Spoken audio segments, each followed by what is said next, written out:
Coming up, a man dies in a tragic car accident involving a deer. And local police are still looking for a monkey on the loose, but he has fled to Florida? We'll have these stories and more. Your News Valdosta starts now.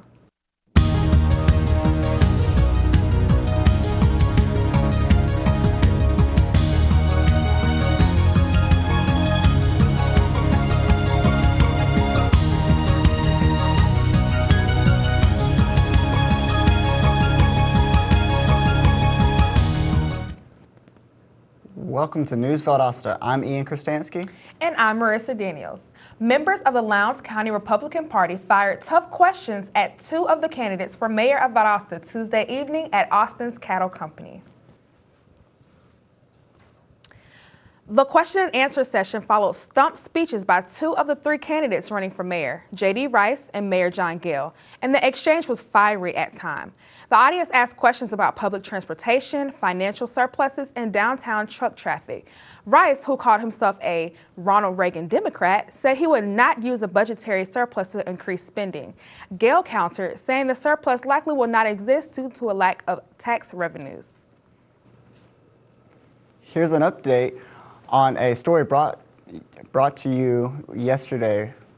The Georgia State Patrol reports a Hayhire man died yesterday morning in a two-vehicle wreck involving a deer on Old Clivettville Road.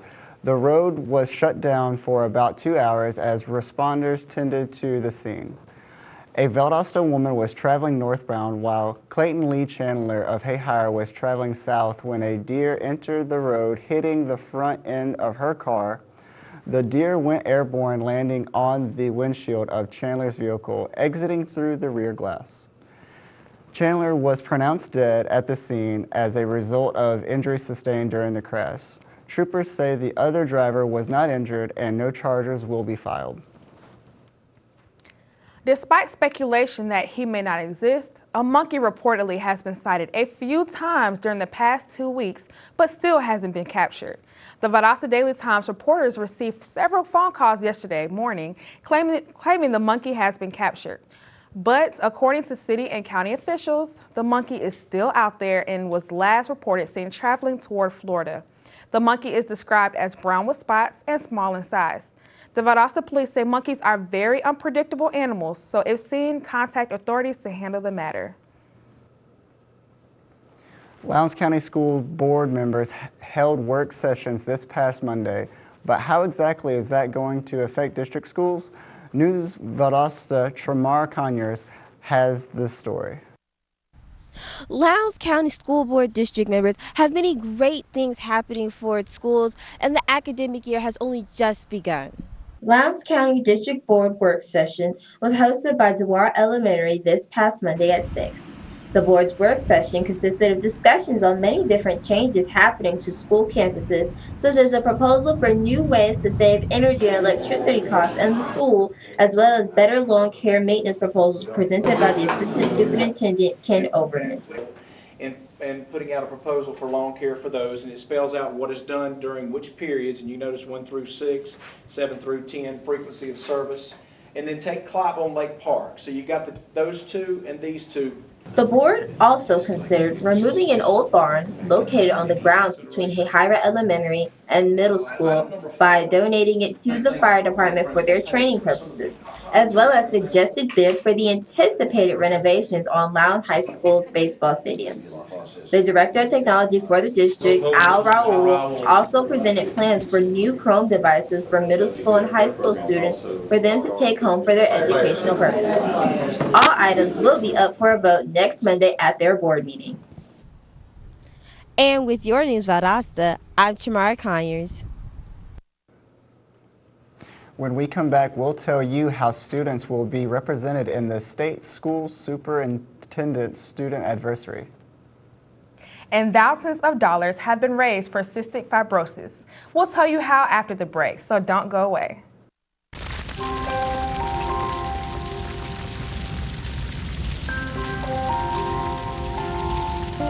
A single ember that escapes from a wildfire can travel more than a mile.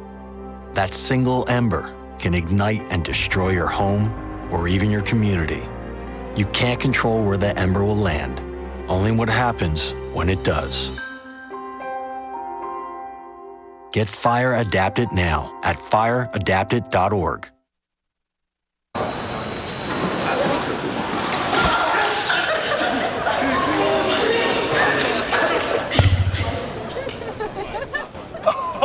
That's slow. That's slow. Look, he's blushing. Seriously?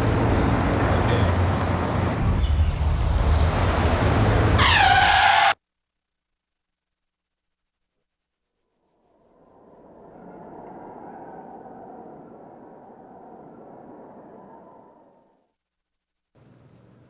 Welcome back to News Valdosta.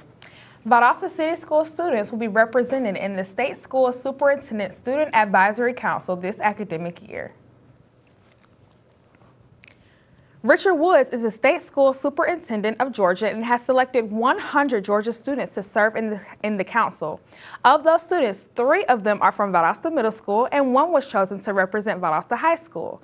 Throughout the school year, these middle school and high school students will meet with Superintendent Woods to discuss the impact of state policies in the classroom. Members of the Student Advisory Council will also discuss other issues related to education and will serve as the superintendent's ambassadors to their respective schools.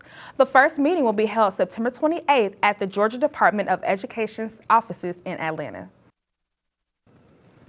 Valdosta does a great job of highlighting its local businesses in the best ways possible. This weekend, the city of Valdosta will be hosting the Downtown Valdosta Farm Days to feature local produce growers. For more on the event, here is News Valdosta's Jessica Pope. I'm on the courthouse lawn in downtown Valdosta, where local residents are hoping that the weather's going to hold out for a great event happening this Saturday. The Downtown Valdosta Farm Days will be happening right here on the courthouse lawn this Saturday from 9 to 12, despite any rainy weather. The Farm Days highlight local produce and fresh foods grown in Lowndes County. You can also pick up some handmade crafts by people in the surrounding areas. This is an event full of fun and freshness. Help start your next week off right with some fresh produce from the Downtown Valdosta Farm Days. Reporting from the historic courthouse lawn in downtown Valdosta, for News Valdosta, I'm Jessica Pope. When 7-year-old Ivana Easley visited Wild Adventures theme park Sunday, she was not her usual spicy self. Ivana has leukemia and recently finished her latest round of chemotherapy. The treatment has Ivana a little tired, but still keeping up with her twin sister, Ashlyn. Ivana and her family visited the park with Camp Sunshine. This is a program-based indicator that offers love, support, and hope for children with cancer and their families.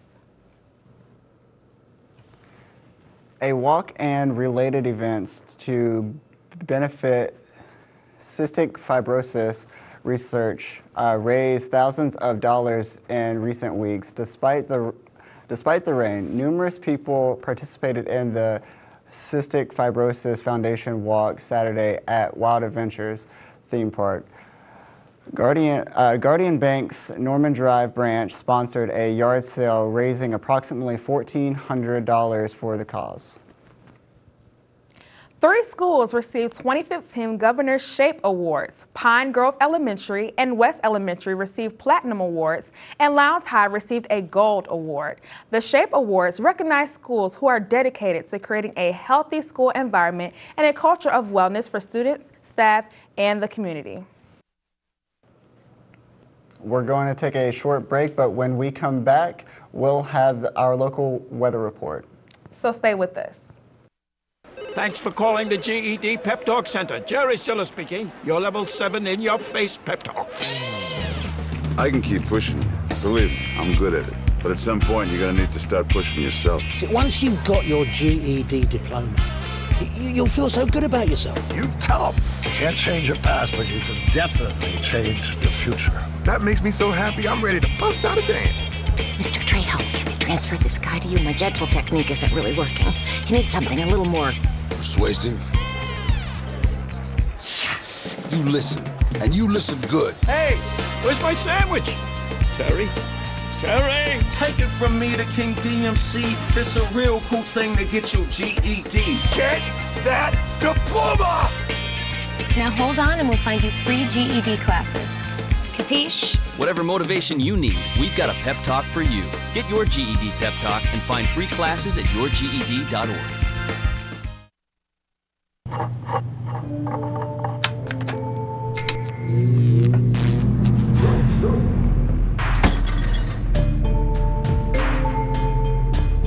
Traditional light bulbs actually generate 9 times more heat than light. Switch to Energy Star light bulbs, and you'll realize just how much cash you are really burning through. Saving energy saves you money. Learn more at energysavers.gov. And we're back with News Valdosta. Now it's time for a look at our weather with Xavier Clement. Xavier, what's in the forecast? Thanks, Marisa. Let's take a look at our local forecast. As we are entering into mid-September, the weather is going to start cooling down as time goes on. For today, we can expect very similar temperatures as yesterday. The high today won't exceed 83 degrees, but due to an 80% of humidity, it will feel around 90 degrees. The sky will remain mostly cloudy for the rest of the day.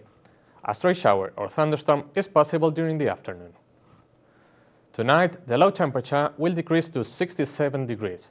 You may need a coat if you are outdoors tonight.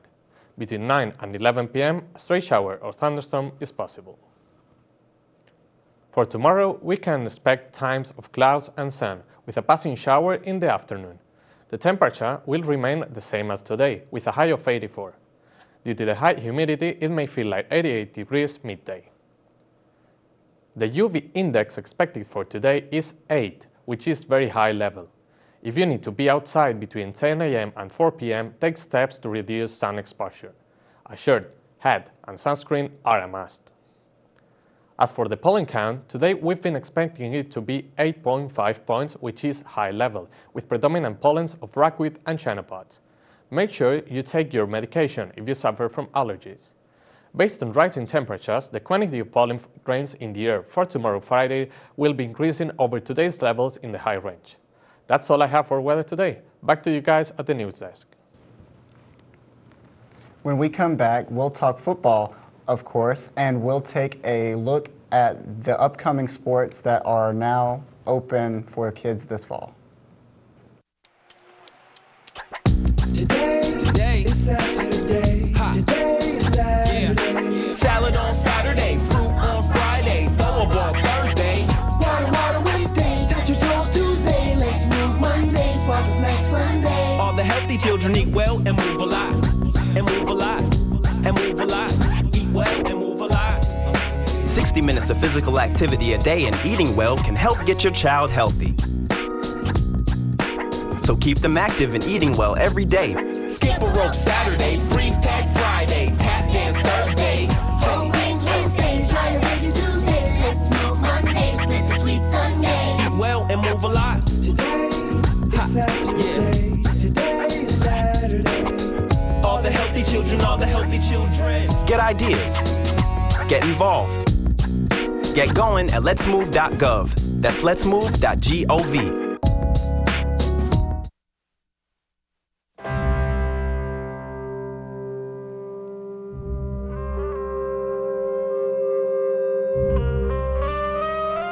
$7,000 high school students drop out every school day.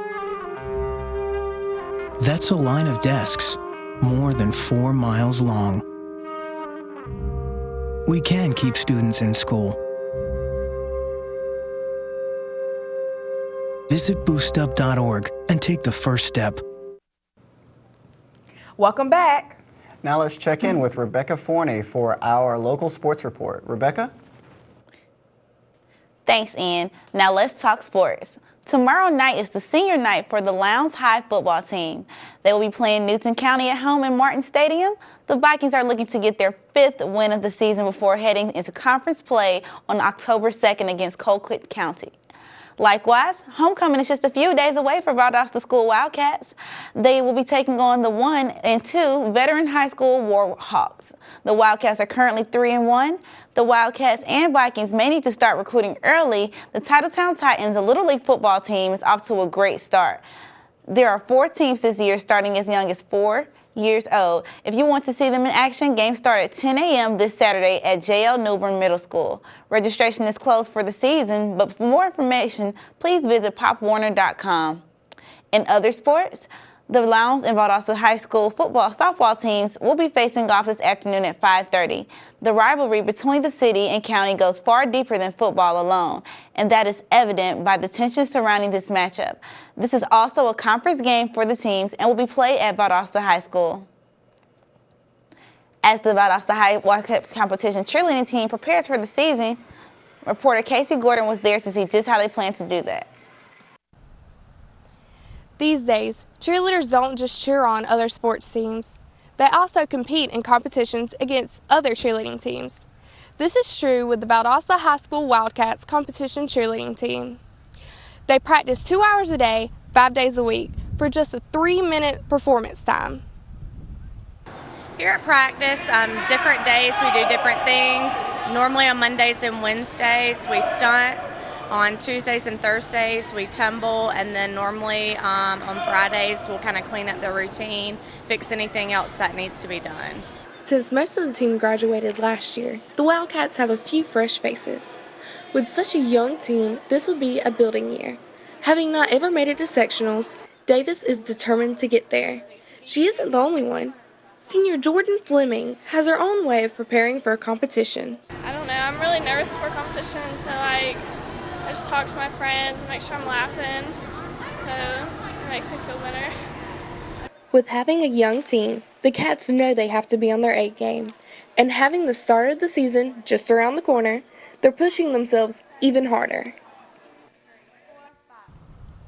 The Wildcats say they're excited to compete and can't wait to hit the mat. For News Valdosta, I'm Casey Gordon. For those of us that are patiently waiting for basketball season to come back around, you'll be happy to know that Valdosta Lowndes County Park and Recreation Authority has opened up basketball registration for 14 elementary schools, 6 middle schools, and 3 high schools in the county. Registration begins at $75, which covers all uniforms. There is a $5 discount for additional children. Visit the VLPRA website for registration. Many will argue that dance is a sport. The Mildred Hunter Center is starting an 8-week program for girls ages 7 to 12. The course is designed to build self-esteem and teamwork skills, and at the end of the 8 weeks, they will showcase their skills at a recital. Registration closes at October on the 5th. That is the same day the classes will start. The team, Dancing Dolls, are only 20 girls, so sign up now at VLPRA website under Mildred Hunter link. That's all I've got for you today in sports. I'm Rebecca. Back to you guys. Thanks, Rebecca. Coming up, we'll have more info on an upcoming community-wide family reunion. So don't go away. We'll be right back.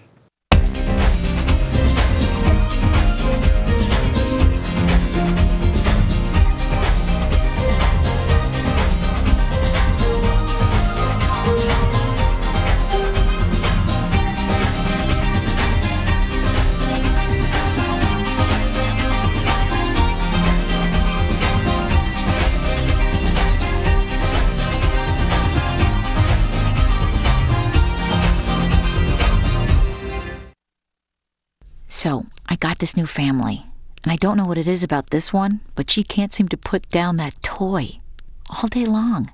Tap, tap, tap, tap. Oh, and she even talks to it. She talks to that more than she talks to him. What's up, bro? Nice shirt. Who's she talking to? Her mom? She talks to her mom a lot. And we're back with News Valdosta. The Valdosta Lowndes chapter of the National Council of Negro Women is planning a community-wide family reunion. This will be its chapter's 4th year hosting the reunion. The event is this Saturday from 10 a.m. to 4 p.m. in Scotts Park, and it's free to the entire Valdosta community. It will feature a variety of games, food, prizes, entertainment, and vendors. Anyone interested in helping out with the event should contact the Valdosta chapter of NCNW at their website. The Miracle League's fall session began on Tuesday. Andy Gibbs founded the Baseball League, which caters to children and adults with mental or physical disabilities. As a nonprofit organization, the league is currently raising funds to build a specialized field to better accommodate its players. Volunteers and players alike enjoyed a fantastic opening game. Well, that's it for our program today. Thank you for watching News Valdosta. I'm Marissa Daniels. And I'm Ian Kristansky. We'll see you Monday.